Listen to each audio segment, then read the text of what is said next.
सर्दी की ठंड। प्रियंका बहू, जो साफ सफाई करनी है 2 दिन के भीतर कर लो। 2 दिन बाद रोशनी बेटी आ रही है, उसके रहते ये सब काम मत करना। वो बेचारी थोड़े दिन के आराम के लिए आती है। उस समय भी अगर तुम ये सब काम शुरू करोगी तो ना चाहते हुए भी तुम्हारे साथ उसे लगना ही पड़ेगा। सुनील बेटा से कहना एक बार बिजली वाले को बुलवा ले और गीजर चेक करवा ले। कम से कम ठंड के मौसम में तो उसे थोड़ा आराम मिले। प्रियंका बोली, मम्मी जी, लगता है इस बार साफ सफाई नहीं हो पाएगी। क्या करूं? शालू काम वाली कहती है ठंड की वजह से उसकी भी तबीयत ठीक नहीं है, तो वो एक्स्ट्रा कोई भी काम नहीं करेगी। अब आप ही बताइए क्या किया जाए? ये सब अकेले मुझसे तो होगा नहीं। कृष्णा जी बोली, अरे बहू, थोड़े पैसे का लालच दोगी तो ये लोग सब करेंगे। प्यार से बोलोगी तो मानेगी। अरे थोड़े से पैसे का लालच देकर देखना, तबीयत खराब भी रही तब भी काम करने को तैयार हो जाएंगी। प्रियंका बोली, मम्मी जी, आप समझ नहीं रही हैं। अगर उसकी तबीयत ज़्यादा खराब हो गई तो सोच कर देखिए, घर का काम कौन करेगा? ऐसा ना हो कि दीदी के आने के बाद पूरा दिन मैं रसोई में लगी रहूं। आप तो जानती हैं ठंड के मौसम में मेरी तबीयत और भी खराब होने लगती है। कृष्णा जी बोली, बहू, ठंडी आते ही नहीं कि तुम्हारी सर्दी खांसी पहले ही दस्तक दे देती है। अपने मायके में भी तुम इतना ही बीमार रहती थी, या ससुराल में आकर ये सब शौक जागे हैं? प्रियंका बोली, मम्मी जी, कैसी बातें कर रही हैं? मेरा पालन पोषण बंगाल में हुआ है, वहां तो ठंड भी उतनी नहीं होती। ना जाने मेरे माता पिता को क्या सूझा कि उन्होंने मेरी शादी दिल्ली में कर दी। यहाँ की ठंड तो चुभती है। पहले साल तो मुझे पता नहीं चला, अब हर साल ठंड आने से पहले ही मुझे सर्दी जुकाम शुरू हो जाता है। या हो सकता है वहाँ मुझे कोई काम नहीं करना पड़ता था, और यहाँ तो छोड़ ही दीजिए। कृष्णा जी बोली, वो बात नहीं है बहू, हर लड़की मायके में काम कम ही करती है, पर ससुराल में अगर सास या ननद आने वाली हो तो ठंड ज़्यादा ही लगने लगती है। और ये कोई नई बात तो है नहीं, जब जब रोशनी आने वाली होती है तुम ये परेशानी लेकर बैठ जाती हो। प्रियंका बोली, मम्मी जी, काश कि आप मुझे बहू ना समझकर अपनी बेटी रोशनी ही समझ लेती, तब आपको पता चलता कि सर्दी की ठंड बेटी के साथ बहू को भी लगती है। खैर कोई बात नहीं, जिस रोज आपको एहसास हो जाएगा वो दिन मेरे लिए सबसे बड़ी खुशी का दिन होगा। इतना कहकर प्रियंका चली गई। जब दोनों सास बहू बातें कर रही थी तो शालू ने उन दोनों की बातें सुनी और प्रियंका से बोली, भाभी, आज तक कोई सास बहू का दर्द समझी है जो आपकी समझेगी? मेरी तबीयत ठीक नहीं है, वरना मैं ही कर देती। मैं एक काम करती हूँ, मेरी बहन यहीं पास के मोहल्ले में काम करती है, मैं उसे भेज दूंगी, वो आपकी मदद कर देगी। मदद तो मैं ही कर देती, पर अगर मैं पड़ गई तो बच्चों को खाने के लाले पड़ जाएंगे, और मेरे घर में भी मेरी सास है, वो दूसरी सासों से अलग नहीं। इतना कहकर मुस्कुराते हुए शालू चली गई। अगले दिन सुबह शालू की बहन नीलू आई और प्रियंका के साथ मिलकर पूरे घर की साफ सफाई करने लगी। प्रियंका को बार बार छींकें आ रही थी और खांसी हो रही थी। नीलू बोली, मैडम जी, मेरी बहन ने बताया था आपको धूल मिट्टी से एलर्जी है। आप ऐसा कीजिए, एक जगह बैठ जाइए, मैं कर दूंगी। कृष्णा जी बोली, हद करती हो बहू, कल रोशनी आने वाली है और आज से ही तुम्हारी सर्दी शुरू हो गई। बताओ भला, अब 4 दिन क्या अपनी सास ननद से काम करवाओगी? प्रियंका खांसते हुए बोली, मम्मी जी, आप चिंता मत कीजिए, मैं ठीक हो जाऊंगी। आपको या आपकी बेटी को कोई काम नहीं करना पड़ेगा। अब मुझे जल्दी जल्दी काम खत्म करवाना पड़ेगा। अब मुझे जल्दी जल्दी काम खत्म करवाने दीजिए। थोड़ी देर बाद बिट्टू को लाने का समय हो जाएगा और मुझे भी खाना बनाना है। इतना कहते हुए प्रियंका काम करने लगी। वही कृष्णा जी उसे 4 बातें सुनाते हुए चली गई। जाती हुई कृष्णा जी को देखते हुए नीलू बोली, हे भगवान, ये हर घर की सास एक की एक ही कहानी है। मैं सोचती थी बड़े घर की सास का व्यवहार कुछ अलग और अच्छा होता होगा, पर यहाँ तो बहू की और दयनीय स्थिति हो जाती है। प्रियंका बोली, तुम्हारे कहने का क्या मतलब है? नीलू बोली, बुरा ना मानना मैडम जी, हमारे घर में जब सास बहू का झगड़ा होता है तो जितना सास बोलती है हम भी उतना ही बोलकर अपनी भड़ास निकाल लेते हैं। पर आप तो उन्हें खुश करने के चक्कर में अपनी जान गंवा रही हैं।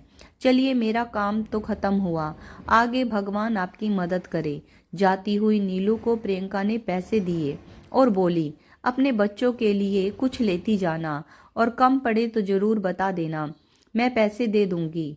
नीलू बोली, मैडम जी, हम गरीब पैसों से ज्यादा प्यार के भूखे होते हैं, जो आपसे हमें बहुत मिला। मैं तो कहती हूँ आपको कभी मेरी जरूरत पड़े तो जरूर बताना। मैं चलती हूँ, राम राम।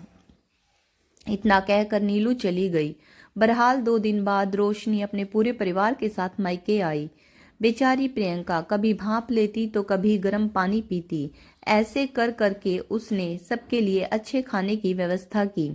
प्रियंका के पति सुनील बोले, प्रियंका, तुम्हारी तबीयत ठीक नहीं है, जरूरत से ज्यादा काम मत करना। पता चला सब छुट्टी मनाकर चले जाएंगे और तुम बिस्तर पर पड़ जाओगी। कृष्णा जी बोली, किसने कहा था ऐसी छुई मुई पत्नी लाने के लिए? सर्दी आती नहीं है कि तुम्हारी पत्नी के नखरे शुरू हो जाते हैं।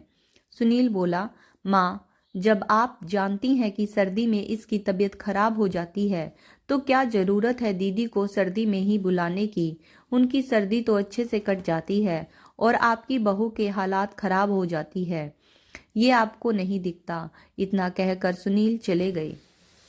दूसरे दिन प्रियंका का बदन थोड़ा गर्म था तो वो लेटी हुई थी।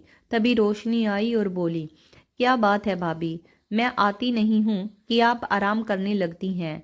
आज क्या चाय मुझे बनानी पड़ेगी? बताओ, ससुराल में भी काम करो और मायके में भी काम करो, फिर सर्दी में मायके आने का क्या फायदा? इतना कहकर रोशनी रसोई की तरफ जाने लगी। कृष्णा जी बोली, रुक प्रियंका, तेरी भाभी को तो तेरी चिंता नहीं है, पर तेरी माँ अभी जिंदा है। चल, मैं चाय बनाती हूँ। ऐसे भी कितने दिन हो गए मैंने तुम्हारे लिए चाय नहीं बनाई। बहू, तुम आराम करो, तुम्हारे लिए भी चाय मैं ही बना दूंगी। अब ठंड के इस उम्र में भी सभी मुझे ही करना पड़ेगा, ये कभी सोचा नहीं था। इतना कहते हुए कृष्णा जी जाने लगी। प्रियंका बोली, मम्मी जी ठहर जाइए, बस 2 मिनट में दवाई लेकर फिर चाय बनाती हूँ। प्रियंका ने एक बिस्कुट मुंह में ली, फिर दवाई ली, फिर शालू के हाथों सास और ननद के लिए चाय भिजवाई और धीरे धीरे घर का काम खत्म की।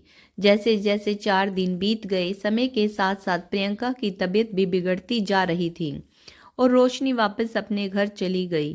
कृष्णा जी बड़े आराम से बैठकर टीवी देख रही थी और प्रियंका को आवाज लगाई, बहू, मेरे कमरे से रूम हीटर ला कर मेरे पास रख दो, यहाँ बहुत ठंड लग रही है। जब प्रियंका रूम हीटर लाकर उनके सामने रख दी तो कृष्णा जी बोली, हीटर लगा ही दी है तो 1 कप चाय भी बना कर दे दो। प्रियंका बोली, मम्मी जी, मुझसे खड़े होने की भी हिम्मत नहीं है। आज तो आपको चाय खुद बनाकर पीनी होगी। अगर मैं थोड़ी देर और यहाँ खड़ी रही तो गिर जाऊंगी। इतना कहकर प्रियंका अपने कमरे में चली गई। कृष्णा जी शालू को बोली, शालू, तेरी भाभी तो थोड़े से काम में ही थक जाती है, अब तुम ही मेरे लिए चाय बना दो।